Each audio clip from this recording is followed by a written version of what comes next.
Good morning, good afternoon, good evening, wherever you are in the world. It's Tony from Safe Haven.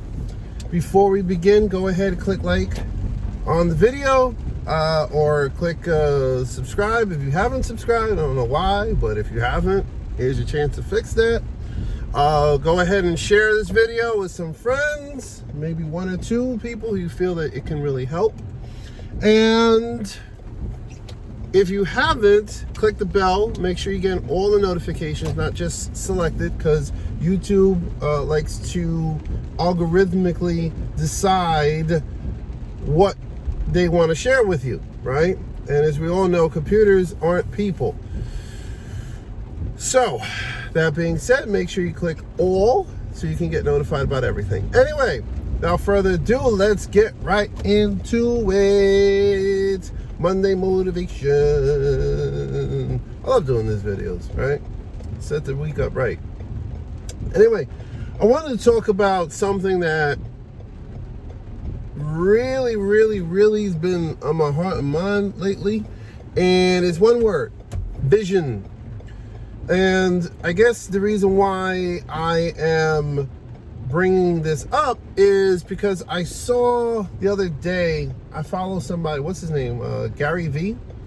I think it might have been Gary V. It may have been somebody else, but it's kind of in line with a lot of things he says, in which it was like a Facebook meme or something, and it was like, oh, if you're 18, 20, 30, whatever, don't worry about it. You know, you've got plenty of time in life to figure things out, right?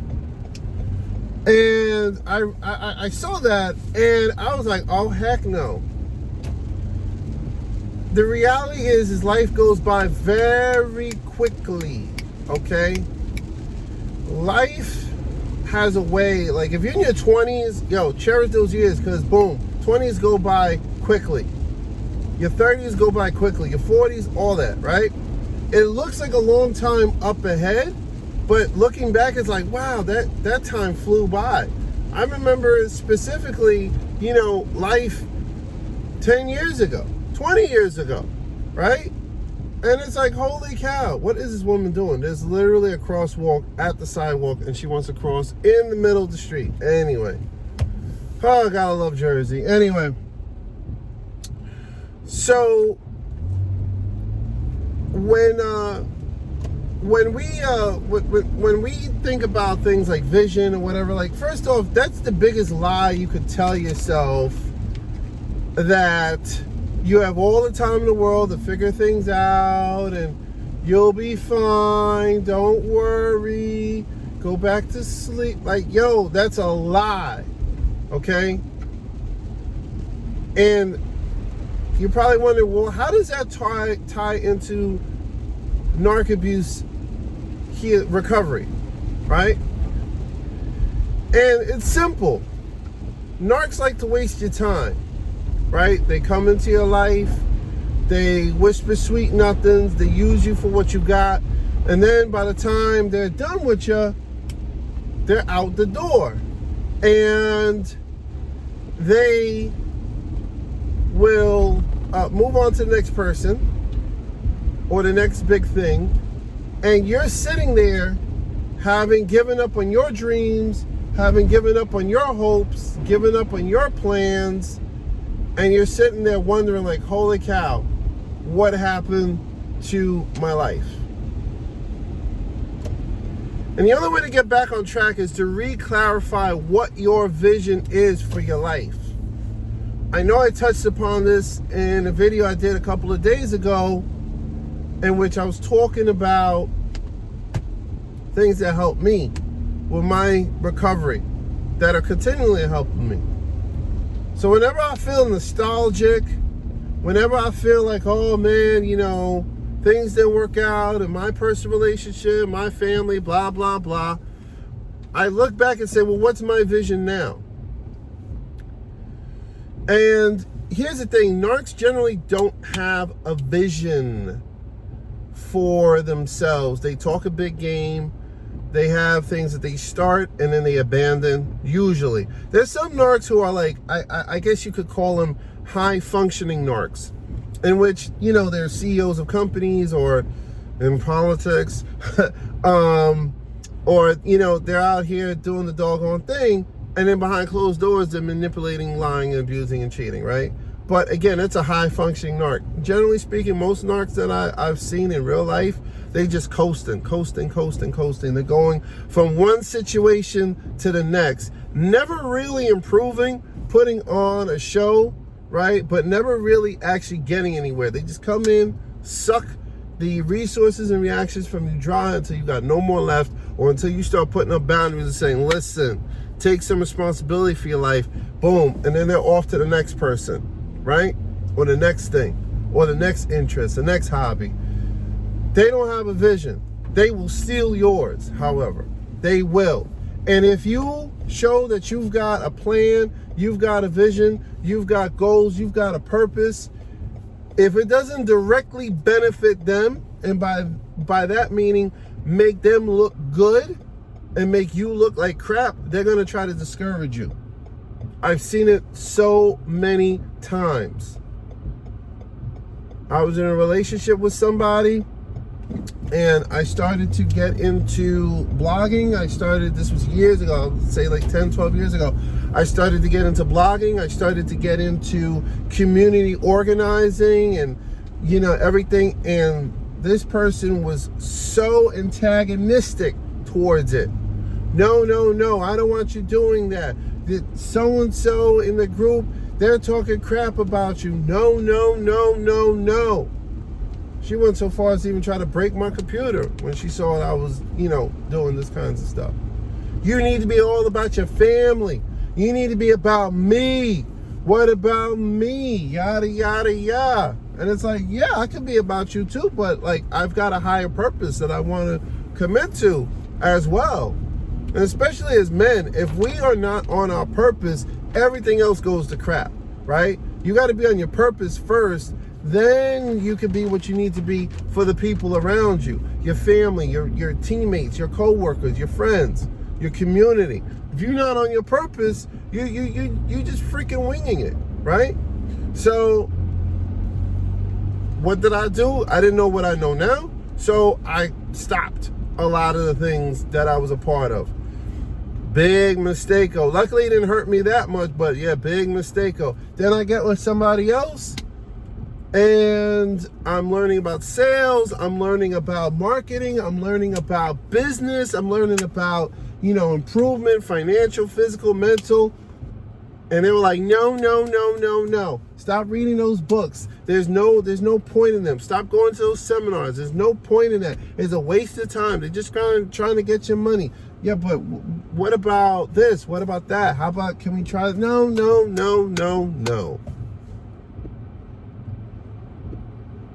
I think you know how that story ended, right? So now that they're no longer in my life in that way, I can now devote myself back to finding what my vision, what my purpose is, and executing on that. And let me tell you, it is sweet. I am nowhere near where I want to be, but thank God I'm nowhere near where I was, even just like a year ago, a year and a half ago, right? But that is because I had to clarify what my vision was. I gave up on my vision so I can make their vision a reality. And you can't do that. You cannot give up your dreams to make somebody else's dreams build up. It's not healthy. You're going to wind up low-key resenting them. You're going to wind up being anxious. You're going to wind up being depressed. And they don't have to be a narc. It's just an imbalance. Well, but if you're in a healthy relationship, you know, hold that thought, okay? If your vision and their vision complement each other, and you guys can run in parallel with each other, then so be it, right? But if you got to give up something of yourself, you got to give up your purpose, your goals, your vision, your plans to make them happy or to build them up, that's a problem. Number one, that means they're not internally motivated. And number two, you guys are not correctly aligned. See, if you're not building in parallel, someone is dragging somebody down. Someone is weighing somebody down. You don't have to be an empath narc or in that empath narcissistic dynamic to experience that. Regular empaths do that too, right? You have to look at where you are and where you want to be and evaluate, am I on that path to be that person and be where I'm at with this person? And if you're not on that path, you've got to evaluate if this person is right for you. Real talk, right? Now, let's bring it back to narc abuse recovery. Remember what I told you, narcs steal your vision. The best revenge, and I hate using that word revenge. Hate using that word revenge on narcs. Wow, people today are just like, woo, y'all need some extra strong coffee or something. Anyway, I don't like using the word revenge on narcs because revenge is like, I don't know. To me, it's pointless, right? But the best way you can, I guess, speed up your healing or to solidify your healing, I think that's a better word, is to re-clarify your vision and then go all in pursuit of your vision. Where do you want to go? What do you want to see? Who do you want to meet? What kind of people you want to be around? What kind of things you want to be involved in? What kind of living situation you want to be in? And once you find what that is, I guarantee you, you're going to be so wrapped up in being the best you can be, in becoming the best version of yourself, in watching your life improve. You're going to be so wrapped up in that the amount of time and attention that you were spending ruminating about this jerk who abused you, manipulated you, lied to you, led you on, took everything you had, okay? You're going to take that energy and start ruminating about how you're going to get your next win. How you're going to build yourself up. How you're going to get to the next level. I guarantee you. Trust me. I'm living proof. Okay? Living proof of what happens when you shift your focus from them and what they did to you to saying, what's my purpose? What's my goals? What are my plans? What's my vision?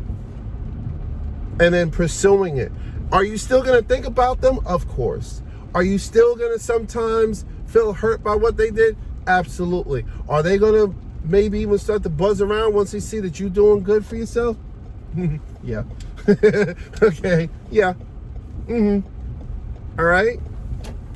Now, are you going to let them partake in the fruits of your labor? Hopefully not. All right, come on, be smart.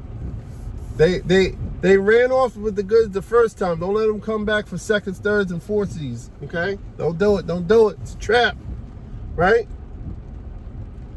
So anyway, Monday motivation. Clarify your vision. Write it down. It could be one thing. It could be 5 things. Try to keep it no more than 5 things, at least for now. Okay? It don't matter how wild or how basic it is. Get your vision together. And listen, when you first start out, it's going to be overwhelming. Overwhelming. Because then you start to realize, holy cow, I have untapped potential. And it's scary. It's scary. But listen, let me tell you something.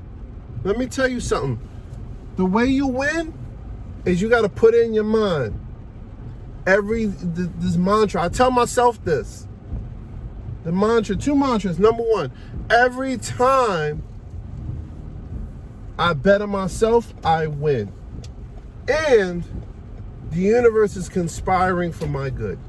Period. It don't matter. It could be a blessing or a lesson. You got to look at it the right way. Whatever you're going through in your life, tell yourself 2 things. Whenever I bet on myself, I win. And the universe is conspiring in my favor. Oh, but it's positive thinking and blah, blah, blah. And I'm sure for, people who are religious, like, well, can we talk about God in there, bro? And if God wills, yeah. But listen, let me put you on game. God helps those who help themselves. How do you help yourself? Fix your mind. How do you fix your mind? You got to start reprogramming what you've been told. Listen, when you was with the narc, they was telling you that your vision was crap, you couldn't meet your goals, this, that, and the third, or they were telling you, give up your vision, your dreams, your purpose, your plans for me and my empire, and I will make you great, or I'll take care of you, or I'll be faithful to you, and then they up and leave, okay? Future faking. They did a lot of future faking with you. Oh, when I'm done with school, you can go to school. When I'm done with this project at work, that I'm always coming home late at 2, 3 in the morning, smelling like women's perfume, well, we'll get a bigger house. Like, you know what I mean? They was out here lying to you. You gave up your dreams, your visions, and all that for them. All right? Now you got to reprogram yourself and say, nah, I got this. I got this. I'm going to bet on myself. I'm going to win because I bet on myself. The universe is working together for my good. Everything I need is going to come to me in the time that I need it. God helps those who help themselves. Period. Period. I'm living proof of that. Other survivors are living proof of that. Just go on YouTube. There are a lot of great coaches, men and women out there who've been through the ringer and then some, came out on the other side helping other people, living life beautifully. Beautifully. And guess what? The narc exes who made them this way, who put them through the crucible, who was out there, you know, hurting them, you think anybody cares and knows about them? No. They're just the next, the narcissistic ex. Their names are like pretty much forgotten in history. All right? Nobody knows, nobody cares. These people are doing great. Could be you. Go get it. Get your vision together. Life, you're either going through it or growing through it. Gotta grow, baby, grow. Y'all have a good one.